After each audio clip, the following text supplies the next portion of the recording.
Welcome back to the Four Podmen and Dynamo's Dozen, the wrestling podcast we bring you each and every week on the Dynamo Podcast Network. Head over to YouTube, smash that subscribe and bell notification button. Audio versions show are always available through Spotify or wherever you pick up audio versions of the show. And if you'd like to contact the show, you'll get us on Twitter at @TPodmen. You'll get us on Facebook and Instagram, the Four Podmen, also Dynamo's Dozen as well, I believe. And we shall get into this November the 13th. Always a very tough day for wrestling fans. Of course, my partner on the podcast, as always, Ian the Dynamo Kelly. How are we, Ian? Good, man. Yeah, it's kind of one of those mad weekends, wasn't it? It's kind of one of those bittersweet things. You have a great pay-per-view last night, and then when you see those little Eddie tributes within it, you kind of always remember like what how much of a loss I guess he was to the wrestling business. So I suppose when I reached out to you yesterday, it was kind of a case where right, we have to do this. We probably expected a bigger panel, but it's probably a good thing that it's just the two of us. So yeah, happy to be here. Yeah, I mean, I suppose, like, where do we begin with this guy? This is a guy who had it all and more. He was the epitome of a complete performer in this business. He had everything from promo, heel, face, ring savvy, moves. He was just an incredible person, wasn't he, really? Yeah, look, I suppose I know as a host, it's probably difficult for you. So, like, that's why you need someone, like when you're doing a show like this, that's probably why it's good to maybe let me kind of start from where I was first introduced to Eddie. I remember I was first introduced to Eddie from one of the first WCW games, believe it or not, which I think was either on a PlayStation or, yeah, I think it was PlayStation. And I saw the get up, was just all white, with the lightning bolts going down. It was that stereotypical 1980s gear that all the lads wore, going to my kid, Owen Hart, And I saw this guy with the mustache, Latino looking fella, Eddie Guerrero. And for whatever reason, whatever look he had, I was like, just kind of, I went with him. I was like, I'll pick him. That's how I kind of started learning. Then reading the magazines, I'd see a lot more of him. Like, you're talking here now, like 94, 95, when I first would have seen him in magazines. But then the game, obviously, when he went to WCW, it was a different story. But I mean, you would see them in the magazines, tape trading over here, for lads my age. It was rare because you wouldn't really get enough fans that were like-minded to get the tapes to trade. Yeah. You know what I mean? Yeah. So I had the tapes. It was like someone trading with me. So I was trading with myself. Yeah. But yeah, I remember seeing, then I got hold, as I say, that game I think came out in about 95, maybe 96, 97. And that's when I first really saw him. But then at around that time, just before the screw job and all, I did start managing to get hold of a lot of WCW stuff because I was able to, purchase it through Power Slam magazine and all that. And it was, Jesus Christ, it was incredible watching this guy. I was like, Jesus, he's a different kind of breed, especially when you were watching with Art Barr and all that kind of stuff,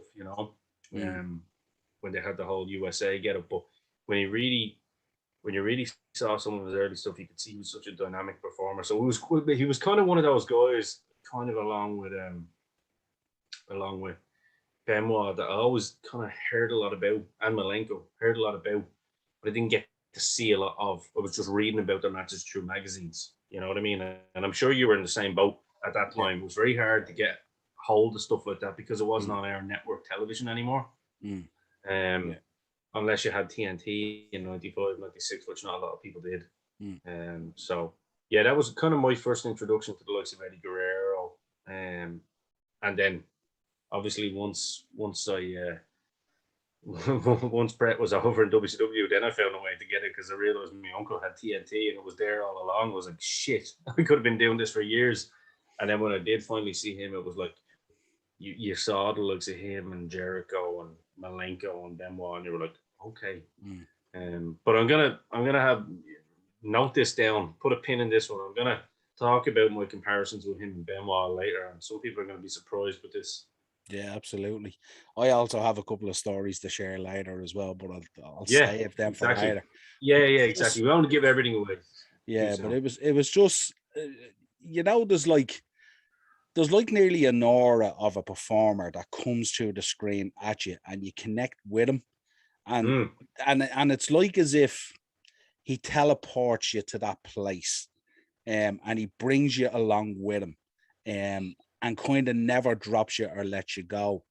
And the weird thing about Eddie Guerrero is, although we were fans of him and stuff like that, and this could get emotional for me without a shadow of a doubt, because I get upset about Me this too. every year. Me too. Yeah, But yeah. it's only when they're gone that you turn around and you go, now what? And it's like a moment in time, and like we'll get on to we'll touch on obviously some of his career without a shadow of a doubt. But that moment at WrestleMania 20 in the ring with Benoit, and they both have the belts. They've both climbed to the top of the mountain that was insurmountable for these guys when you think about it. And the confetti coming down, and to see them both so happy for each other and the success, and they both just look at each other, and the love in both their eyes for each other in that moment in that ring is just it's a moment in time for wrestling that sticks with me. I mean, we talk about Hogan slamming Andre, we talk about Austin at Mania, we talk about all these different moments, but that moment for me sums up wrestling to me as a fan. Um, and it's a rare moment, and I don't think for me it's ever been repeated in terms of its importance, um, both for fans and also for people who aspire to be wrestlers or work in the wrestling business. That moment, transcends it really for me. Yeah, yeah, yeah. And I'll take over from you for a bit because I know you're getting emotional there. And like it's one of them. Like it's one of them. I remember that well, Madison Square Garden. Eddie with the boot. Um, just to bring a bit of light to it, just to show his genius, obviously. With the boot slipping off and him getting the belt. That's the one we're talking about, obviously. Um, and then obviously Benoit with the triple threat against Michaels and Hunter. I mean, for these guys, this was kind of, and you're right, this is something that's not meant to happen, especially in this particular company in WWE. This is not meant to happen, and I think we saw a time there throughout the kind of maybe, yeah, I suppose the noughties, the kind of early noughties up Yeah. to the early 2000s, where you were seeing these guys finally hard work was paying off. And I don't know whether it was a case that, I thought about this long and hard today. It was a case that like Vince was saying, right, well, we're gonna give you your due for your hard work. Now it was almost like they only got one or two moments in the sun, and then that was it. Kind of like we saw with Ray and stuff like that. And then it was back onto the big guys. But regardless of that, this was their moment, and like for two guys who were basically 5'10" and under, Mm. um, making it in the big man sport in the mecca of pro wrestling in Madison Yeah. Square Garden. That's where the emotion comes from, really, isn't it? Mm. Yeah, it's Um, it's it's when you look at both of them in the ring and the confetti coming down, and you actually realize who's backstage, all the yeah, stars that are backstage, all the performers that are backstage, and that whole show, that whole road to WrestleMania, the build up crescendoed at this moment with those two boys, and whoever was backstage, it didn't matter. It was just so yeah, surreal, and it's a moment that sticks with me every year, and every time his anniversary comes up, that's the moment I go to. yeah. It's This is just incredible. this is this is one of the, I think, aside from when I was younger, obviously Owen, um, and Dynamite passing. This is Mm. kind of the one, and obviously Harley now recently. Yeah. But I think when you're looking at guys so young, more so, Mm. still at the top of their game, I think the I think the Owen one and the Eddie one are almost on a par, aren't they, for different reasons? And Yeah. every time those ones come around, it's, yeah, it's a very, a very odd feeling about it. You know what I mean? It's kind of like I called you yesterday morning, and we said like we need to do this Eddie show, and you were like, "Oh shit, I thought it was tomorrow." And I was like, "Yeah, no, it's today." And it was only because I happened to be going through Twitter, and I was like, "Shit, this is going to be a big show tonight." And obviously, we're talking about the AEW Full Gear show. Yeah. And they kind of, a lot of, I think I've seen CM Punk and a few lads, like, and a lot of the younger guys going, this show is for Eddie tonight. You know what I mean? Like, that's how big an impact this guy had. And I suppose if this was documentary form, Niall, to kind of keep your tears a little bit back, and maybe you can do it at the end. If this was documentary form, it's like that show where we see the end, but now we go back to the beginning. Yeah. You know? They show the end, but then we need to get to the story before people who are probably just watching us for the first time realizing, Jesus, who was this guy that's so important? Yeah, I think, you know, we can talk about his time in Mexico and stuff like that, and you know, the time that he spent obviously in Japan with Benoit and Malenko and stuff like that. That stuff is stuff of legendary status, really, and I would encourage anyone to go back and go through it and enjoy it. But when you go into WCW, and you that's think where the story begins, really. That's where the platform is created when he goes in there. Probably ECW as well, I'd imagine. But when he moves into WCW, himself and Ray and Benoit, Jericho, Malenko, you know, all these guys, these were the guys. This was the mid card that was really the upper card out of position. And these were the guys that are, you know, till this day, they're described as the guys who were the workers on this show. These were the guys that built the foundation for this show. And then obviously after that, then you had the Hogans and the Stings and the Nashes and all these guys. Do you know the tweet that got me yesterday? Do you know the tweet that actually got me? You know the way there's always one thing that someone says that makes you go, shit, I need a minute. I swear to God. And the tweet that got me was the Bischoff one. Bischoff put up a tweet saying, rest in peace, my friend. The next coffee's on me. Yeah. And I knew what that meant, you know, and for anybody, and that's where you're going to go with this, obviously, because, you know, but that know what I mean by that now, you know, because obviously Eddie had that famous promo, but like, it's, I know it's a weird one, you know, someone could write the loveliest poem and all that stuff, but for me, it was just, I suppose as someone that kind of likes Bischoff and what he done with that company, it's kind of like, that one got me. Yeah, well, you see it right through his career, you know, the stuff that these guys were involved in. It didn't matter the dynamic of the match or the dynamic of the opponent. They made it main event status every single time.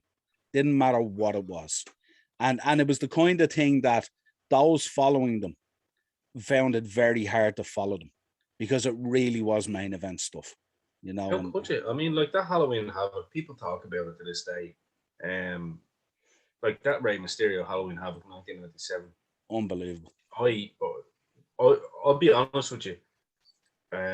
You'll find it hard pressed to get a better, just for the type of match that it is, just non-stop action. Yeah. You know, it's not your kind of massive story being told as such. But if you want to just look at two guys that are top of their game, I doubt there's a wrestling fan listening to this that hasn't seen it. But does that not sum up what this guy was doing early on? Oh, it was incredible. Like, it was just when you look, I mean, that match has been described of the epitome of a wrestling match, and without a shadow of a doubt, that you know, that doesn't even do it justice. You know what I mean? But then, you know, you see it with these guys. Then obviously they got very frustrated. You know what I mean? Because everyone talks about this glass ceiling, and everyone knows that the power that was held there between, you know, Bischoff and Hogan and Luger and Piper and Sting and Nash and all these guys, you know what I mean? So these guys realized that they had to make a move, you know what I mean? And we'll leave Piper out of it.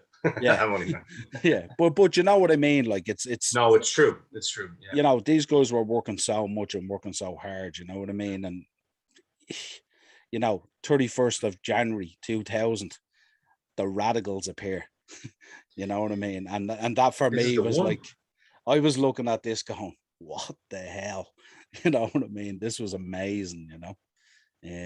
it's funny, even though I was still on my hiatus from WWE at that time, where I think I went back and watched a little bit because of Jericho, because at the time I kind of learned to be a Jericho fan through watching Nitro. You know, when you start watching a new show and you're like, oh, I like that guy, because you're seeing a lot of them.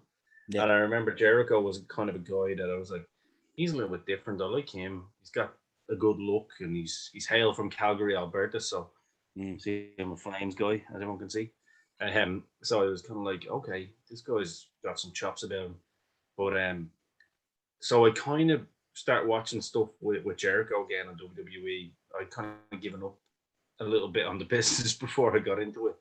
But I remember sitting there. Funny enough, you say that. I remember sitting there one Saturday morning, and my brothers were watching the wrestling, and I was like, "Ah, what's this?" And it was, the usual SmackDown. They give you the highlights and whatnot. And there's the Radicals. I just saw Benoit's head and everything. I had just previously I'd known about Benoit obviously beating Sid for the world title. And I was like, that was only a couple of weeks ago. And obviously that wasn't good enough for him. And Vince brought them over. Obviously Perry Saturn, Dean Malenko, Eddie Guerrero, and Chris Benoit. Yeah. Yeah. It was just it was an incredible time, and in they came in, and Eddie, he was one of those guys. He was so in tune with the business. But if you remember his first match was the one where he dislocated his elbow off the frog splash, and then he was out for a little period of time. But then he came back, and off starts.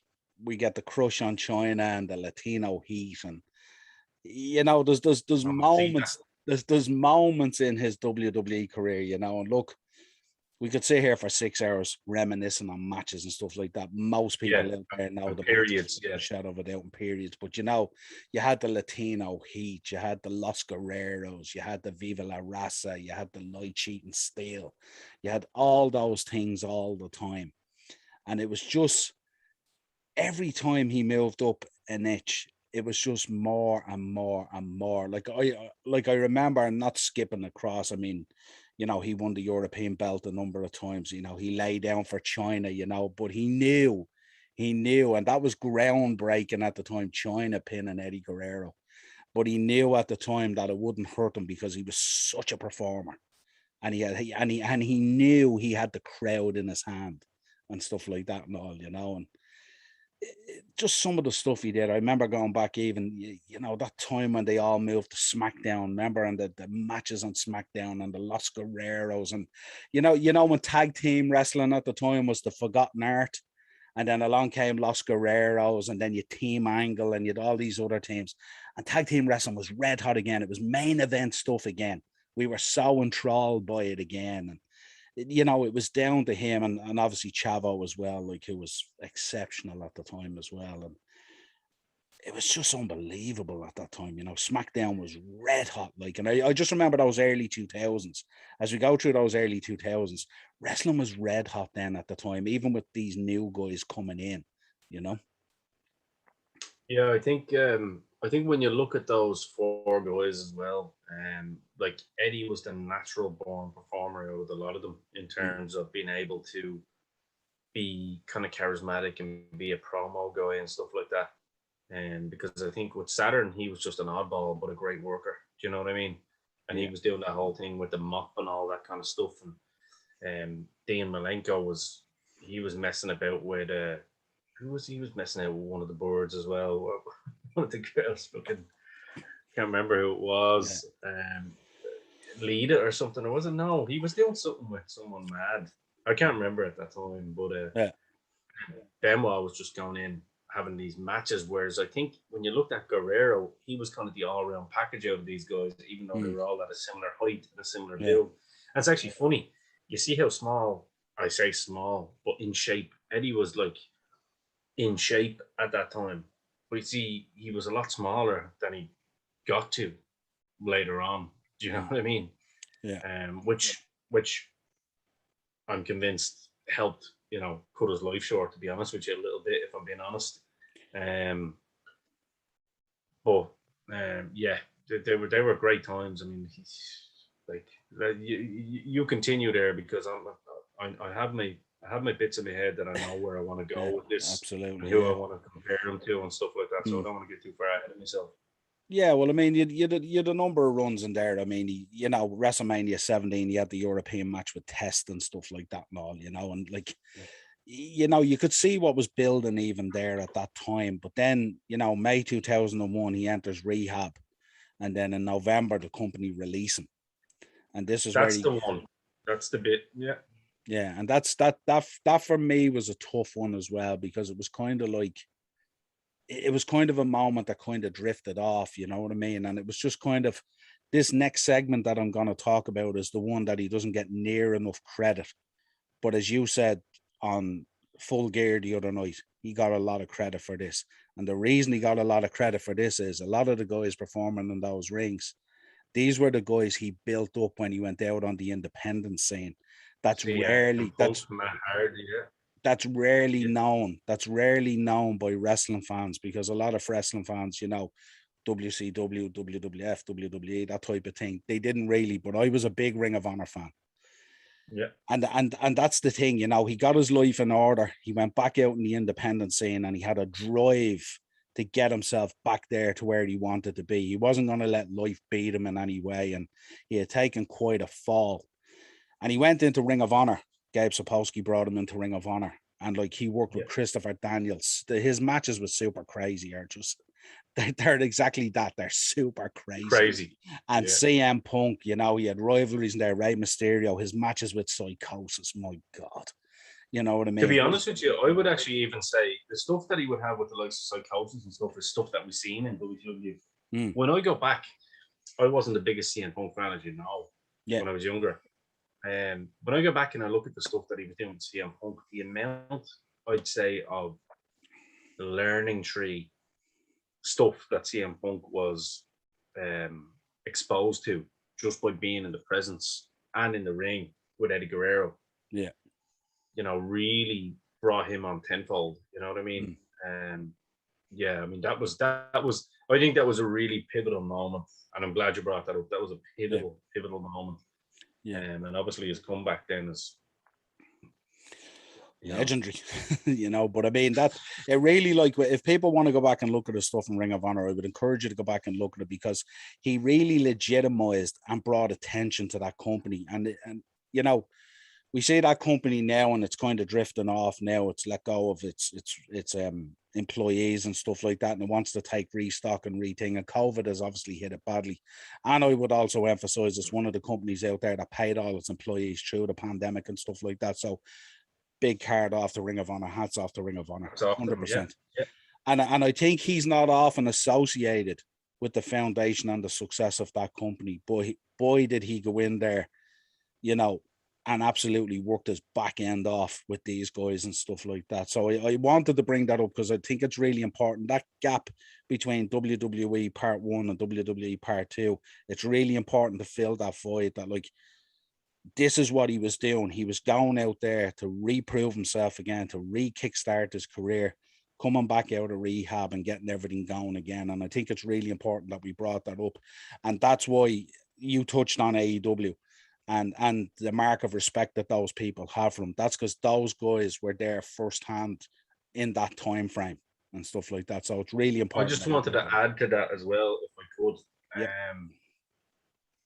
There was this little stigma, because I mean, this is around the time when I had got into, you know, into the business over here in Ireland and the UK and whatnot. And I remember there was always this stigma that some people would say, right, some of these guys can work within the WWE environment. You know, can they work outside of the WWE environment? You know, spots being called, blah, blah, blah. If they go onto the indie scenes, what way are they going to work, whatnot? Obviously, anybody who knows anything about Eddie Guerrero would not even question that.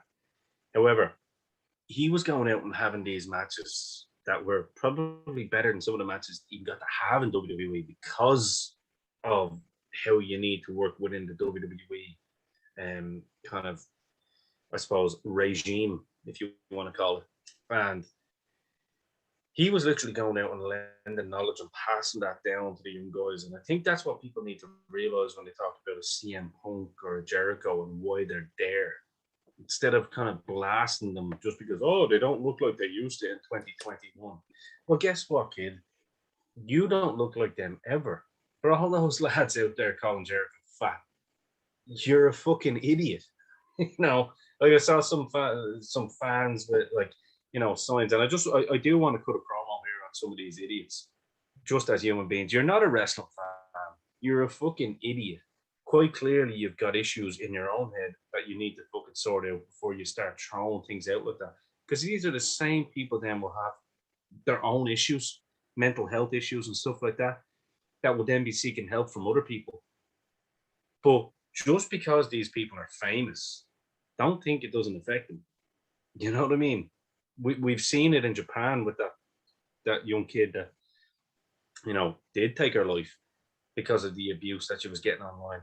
Don't be so quick to start fucking judging people on their look and their, you know, their physique. I just wanted to say that. But see, absolutely. But the thing about that is what people don't realize, Jericho sometimes does these things on purpose just to work the audience. He's working with inside the work, and he laps it up. But he's a strong mind though. But there might be someone out there that isn't.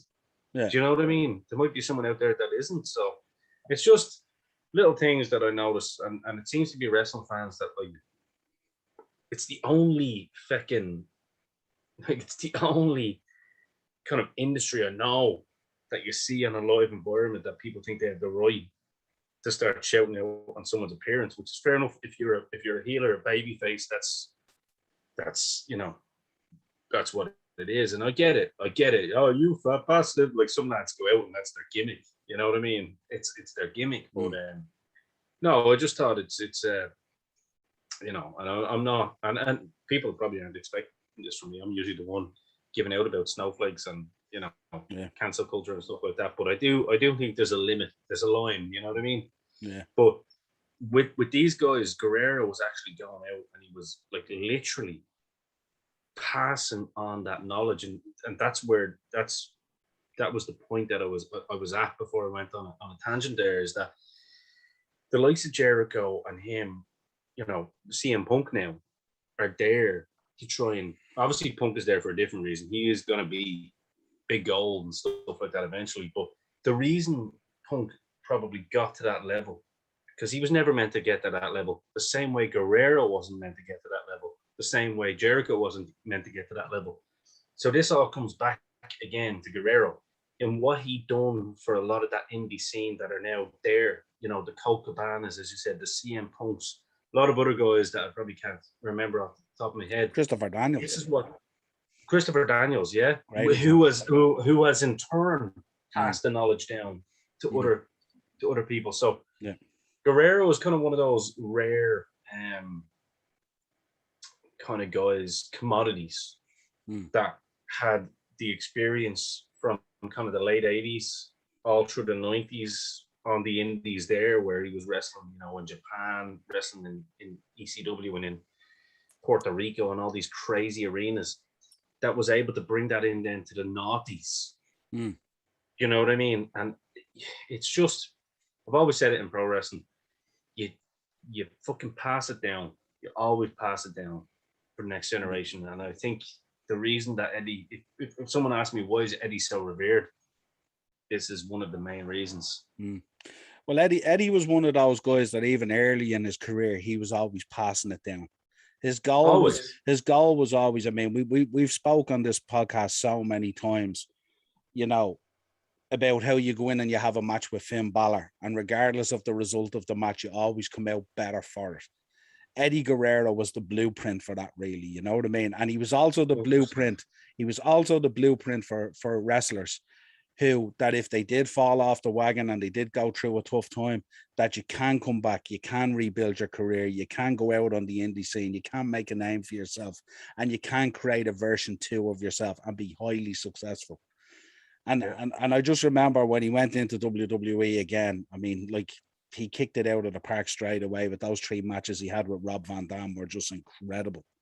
Similar to Drew, isn't it? Yeah, there is parallels there, definitely, with Drew and stuff like that. Absolutely. But I just think with Eddie, I don't think there's a darker place you could go to than where he went to So his comeback is so monumental. And I'm not saying that any other person hasn't gotten to that dark place either. But, you know, he went through those matches with Van Damme that were unbelievable. I remember them well, you know, and Van Damme as well, such a performer and stuff like that. And like, this was really the battle of the frog splashes, really, wasn't it, when you think about it, and when we look back on it. I remember them well, yeah, I remember them. But then, of course, here was Eddie Guerrero. This was the growth of Eddie Guerrero coming back in now. He was pinned to go into a storyline with Stone Cold Steve Austin. And of course, we know what happened there. Austin had a falling out with McMahon and he went home. And then Eddie was dropped back into limbo again, kind of in mid-card. But that didn't deter Eddie from doing what he wanted to do. You know what I mean? Eddie seeing that as being just another challenge to be overcome. And I mean, that's how he came back, with that fire in his belly and wanting to succeed and go at it. And it was a monumental time, you know what I mean? Because Austin just going like that was crazy, you know what I mean? But then he went in, of course, and of course he's teaming with his good friend Chris Benoit, and they were feuding with Bubba Ray. And then he had memorable matches in there with The Rock. If you remember the July 22nd episode of Raw, that match with The Rock was incredible. And then we move in. Then, of course, we had this is where the brand switching and all came in and stuff like that and all, you know. And, you know, 2002 to January 2003, some of those matches on SmackDown, if you remember back then, SmackDown was Raw back then. It was the blue brand was the red brand back then, you know what I mean? And that stuff he did in there, the magic that they created, him, Edge, Rey Mysterio, Kurt Angle, Benoit, Chavo, all those guys. And this is where we get into this whole Los Guerreros thing that I mentioned earlier. And how are these guys going to turn around and take tag team wrestling and make it main event status again? And they knocked it out of the park. If you think back to that time, Los Guerreros, Team Angle, all these different teams that were in there. It was just an incredible time for tag team wrestling. The art that we thought was gone. You know what I mean? That like it ended with the Hart Foundation and the Bulldogs, Demolition and Powers of Pain and the Road Warriors and all this. But these guys brought it back and it was super cool again. You know what I mean? Well, let's take a little pause for the cause after I say this. And there's a reason that I want to take a pause. But there's a reason that I want to say this beforehand. Eddie had that experience in tag team wrestling with Art Barr. Yeah. You know what I mean? That was such a loss to him as well. He had that, you know, in AAA.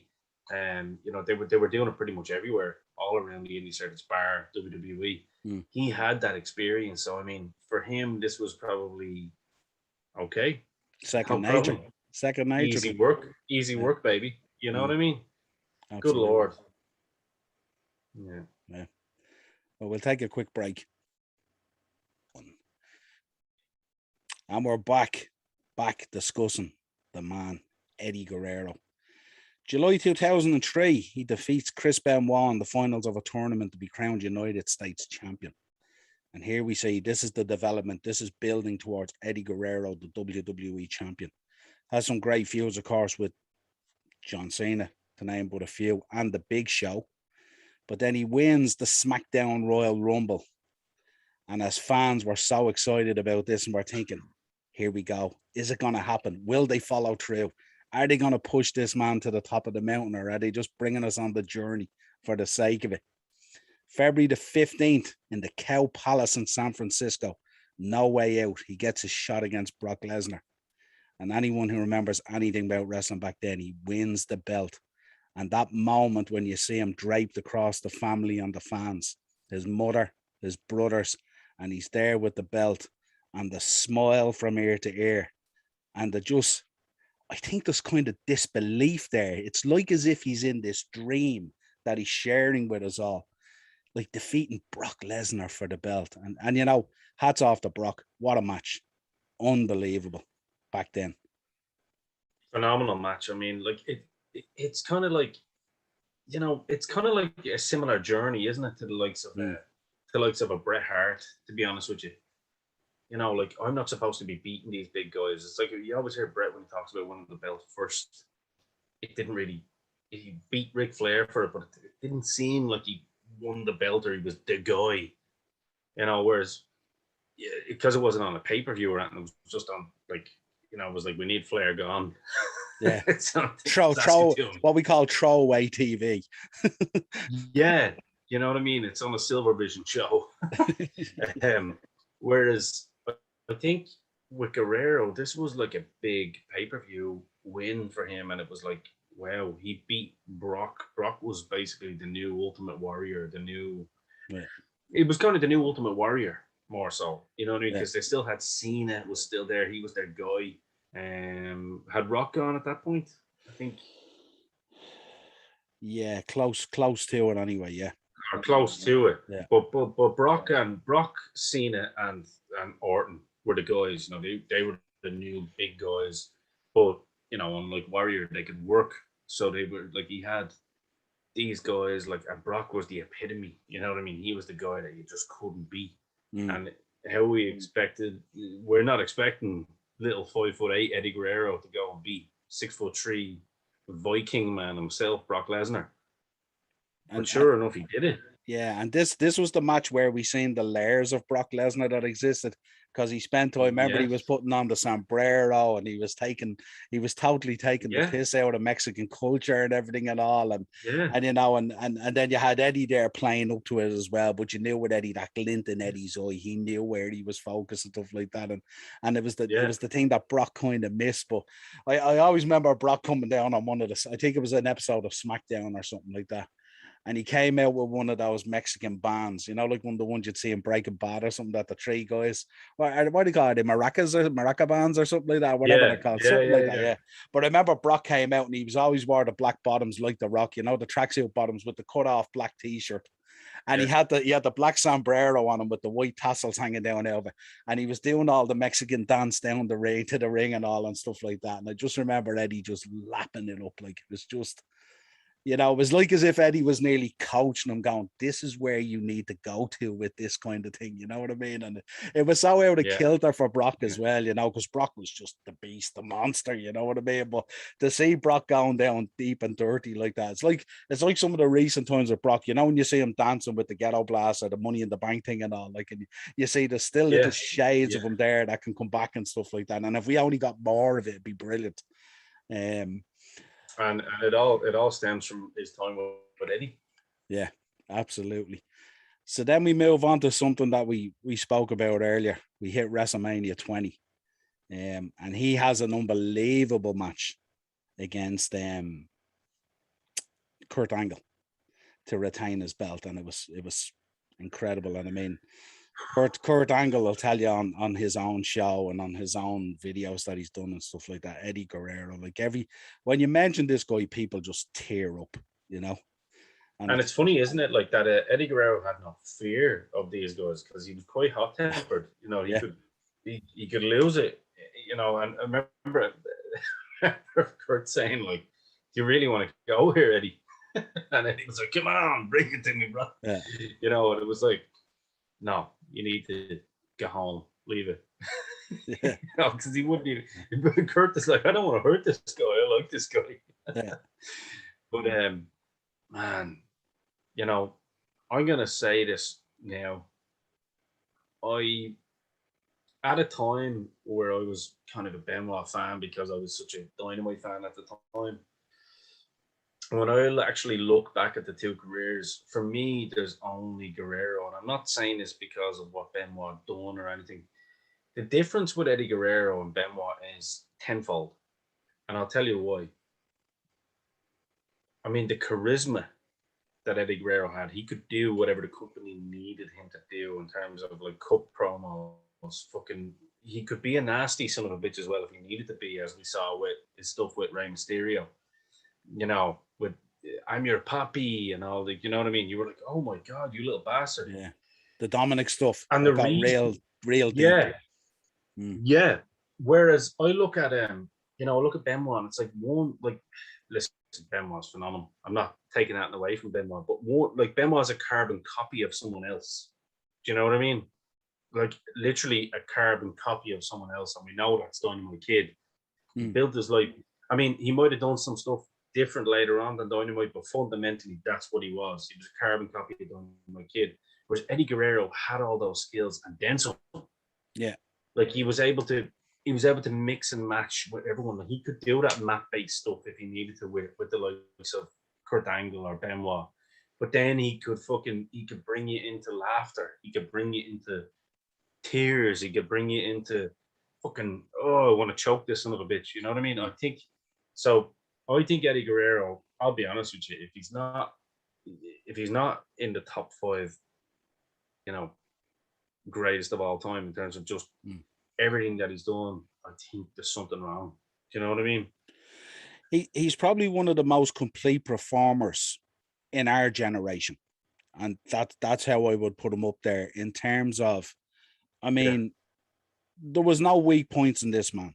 I mean, the only weak points he had, you know, was some of his demons and stuff like that, and it's well documented and stuff like that. And I mean, he went to rehab, got that resolved, and then he did what he had to do. And it's just one of those things when you see him. I remember even when I'm thinking back now, I'm thinking back to Benoit getting ready for his match, and Benoit strutting up and down the locker room. And Eddie goes in. Eddie has the belt on his shoulder. I think it was 20, definitely. And he goes, all right, 20, yeah. all right, Holmes. All right, all this kind of thing to him, you know. And of course, Benoit is up to 90 switched on, like, you know what I mean? And Eddie to him, I believe, you know, and they're going back at each other. And Eddie has him fired up going out to the match. And I just thought it was incredible the way Eddie worked. He just worked, he just, I don't even know how to put it into words to say that he got it, but he got it, and he got more and more and more and more. And he got the business in a way that very few people have ever gotten, in terms of he could drive you insane and you're still going to the merch stand to buy his t-shirt without a shadow of a doubt. I think the only other one that came from that WCW time, you know, along with him, is Jericho. Yeah. And even at that, I still think even Jericho would probably admit himself. Guerrero belt the bell, like, I believe is, you know, I think he's better than Benoit. I think he's better than, people aren't going to believe I'm saying this. I think he's better than Benoit because he's original. And I mean, I was the biggest Benoit mark, but when I go back, because I've spent a bit of time over the last 24 hours looking back at some of his stuff, even with Kurt Angle. I mean, his work with Kurt Angle, good Lord, like, I mean, he could match you on the ground. You know, he can fly, he can do absolutely everything. I mean, he really is the epitome of an all-rounder. You want to talk about Shawn Michaels and an all-rounder? You look at Shawn Michaels' work now today, and then match it versus Eddie Guerrero. I think one stands up more than the other. And I know that's going to be controversial, but I think it's very true. Yeah, I suppose in terms of the length of the career and stuff like that and all, you know, but But I'm talking about the in-ring work only in terms of Eddie's role. I think. Well, listen, the length of the careers pretty much simultaneous, really. It's just one was in the spotlight a little bit longer. So, I mean, I suppose, you know, before people shoot me down and want to, you know, say that I'm just disrespecting Shawn Michaels, no. Context is king, as Mr. Bischoff says. We're in an opinion business. We are in an opinion business, and the aspect that I'm coming at it from is that they're two very, very similar performers, in the sense that they can do both. You know what I mean? But like, one was just in the WWE spotlight for longer than the other.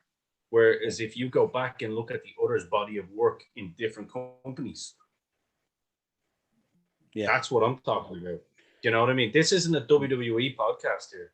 So let people remember that. If you want to compare two people, you know, or you want to have the debate, because it is a debate and it is an opinion basis.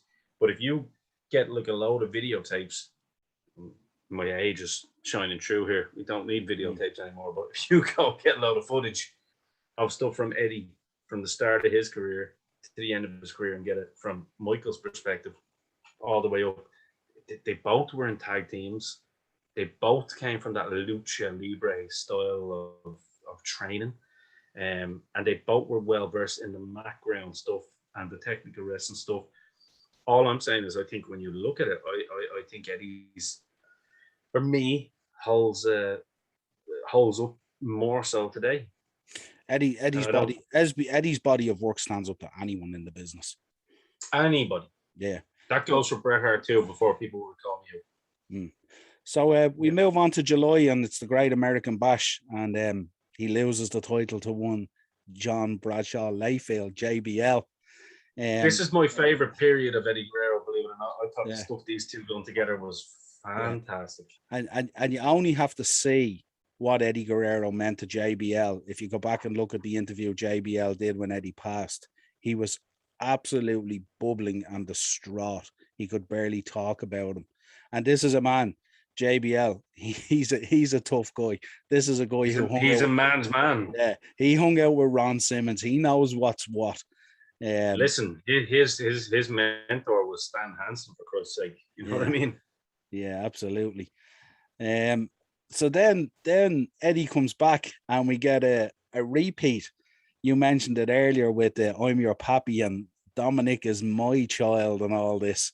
And we get Eddie Guerrero, Rey Mysterio too, again at the pinnacle of stuff. Not dissimilar to WCW, but Eddie brings it into that real dark place. And this is where you see Eddie when you get down and dirty in the family situation.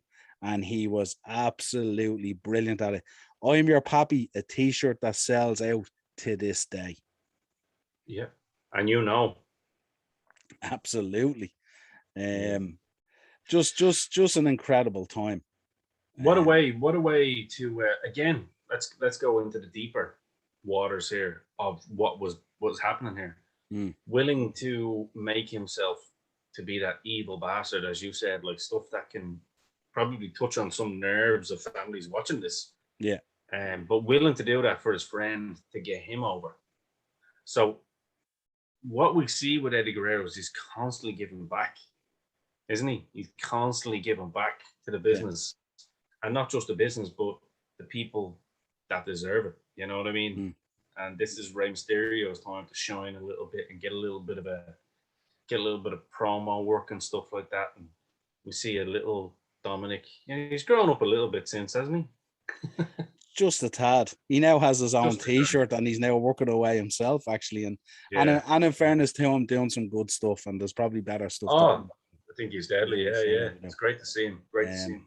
Yeah. So Eddie then moves on, and I mean, we know how close and how tight he became with Batista. I mean, those guys were brothers, somewhat, nearly in the vein of himself and Benoit and Malenko and those guys as well. He saw comfort in Dave Batista, and Dave was close to him, but he goes into a program with Dave for the World Heavyweight title. And, they had a great match at No Mercy in October. But unfortunately, as we know, a month later, Eddie had passed, and we never got to see the culmination of that storyline, really, which no doubt would have culminated with Batista dropping the belt to Eddie through respect and honor and everything else. And there's a pivotal moment on SmackDown where the lowrider is there. Batista came out in the lowrider, the famous Eddie Guerrero lowrider, and he gets out of it, and he gives his speech, and he's distraught. The tears are just running down his face like rivers through the shades. And he gets out of the ring, and he just lays the belt on the bonnet of the lowrider. And man, that cut me in two. It absolutely cut me in two. I couldn't believe it. I just couldn't believe it. I thought somewhere along the line we were going to hear that it hadn't happened, and it had. And that moment, when I go back and look at some of those moments, and just the CD's men, huge men and men's men, and they're just broken down, bubbling and distraught like children at the loss of this guy, told me exactly what this man meant to everyone. And then, as you know, we go on then in 2005, and he gets his induction into the Hall of Fame, and rightly so. And the three boys do a stellar job of trying to tell their stories and hold it together. And you could see the pain that the three men were in up there on the Hall of Fame. And I know, because my story about this, and I'll give my two stories. One, I was at that Hall of Fame, and this was when the Hall of Fame, it was in the Rosemont Theater in Chicago, before WrestleMania 22. And if you know the Rosemont Theatre, it really is an old school theatre. It only holds about, I think, 3,000 people. And that's when the Hall of Fame back then wasn't the big corporate franchise stadium thing that it is now. It was close, like the public who got tickets for it, we sat beside the wrestlers. We weren't taken away from them and stuff like that. And I remember we were queuing up outside to go into the Rosemont Theatre, and WWE people came over to us and they gave us all a red rose. And the Guerrero family pulled up and they got out of the limousines. His mother, Chavo's uncle, who people would know from WWE TV, and they came over to the queue to us, and we presented them all with red roses, which to me was an absolute honor and one that I'll remember forever. But I was also, the day before, I was at a signing. It was called a Midday Madness, and I was at a signing, and one of the guys on it was Chavo Guerrero. And I was wearing the Eddie tribute T-shirt that they did. I think it was the black one. Remember, with the silhouette of him, and I had the date and all that kind of stuff. Yeah. I was wearing that T-shirt, and I remember talking to Chavo Guerrero. I said, "How are you, man?" And he said, "How are you?" And I told him we had traveled over from Ireland because it meant so much to us. And I was wearing the T-shirt, and he shook my hand, and we both kind of had a moment where we said nothing to each other, but we knew. And just as we stopped shaking hands, he turned around to me and he said, "Thank you so much." And I said, "Mate, the honor is all mine." Absolutely. I said that this is the least I could do for that guy. And that was a tough day for me. Tough day for me. Yeah. I suppose hearing that, I try and gather my thoughts a little bit. Yeah. It was kind of one of those things, wasn't it? Because I remember Raw and it coming on very early. That was when it was announced, if you recall. I remember just turning on Raw and going stiff, like going, what? You know, like it was so different to, you know, as I said, it was like Owen Hart all over again, but in a different way. Yeah. And yeah, it was still, I mean, I watched the show last night and I had no real interest in, you know, in the 5-man tag or whatever it was, street fight. But when it came to the end with Jericho, that was right in the feels. Because you could see Jericho just kept looking up and done the frog splash, and you know, you'd see the boys coming in and comforting him and stuff like that. And you could tell he was gone, like, you know what I mean? We're 16 years on and it's still so raw. Yep. So his legacy. How do we sum up his legacy? I would basically say one of phenomenal matches, incredible lows, and tremendous heights. He was the complete wrestler of his generation, and his work lives on forever. I can't really add on to that. I think what you said in terms of the complete wrestler of his generation is exactly what I was alluding to earlier. I think only him and Kurt Angle have that, are the only two in that conversation, right? Yeah. So, Eddie Guerrero, again, another year. We salute you. We remember you fondly. And we thank you for everything that you provided for us. Until next time, people, this has been Dynamo's Dozen and the Four Podmen's look back at Eddie Guerrero on his anniversary. No doubt we'll do this every year, and we'll figure out a different way of doing it every year. It's 16 years on, and it's still as raw as hell. And in another 16 years, if we're still around, we'll be on, and it'll still be as raw as hell.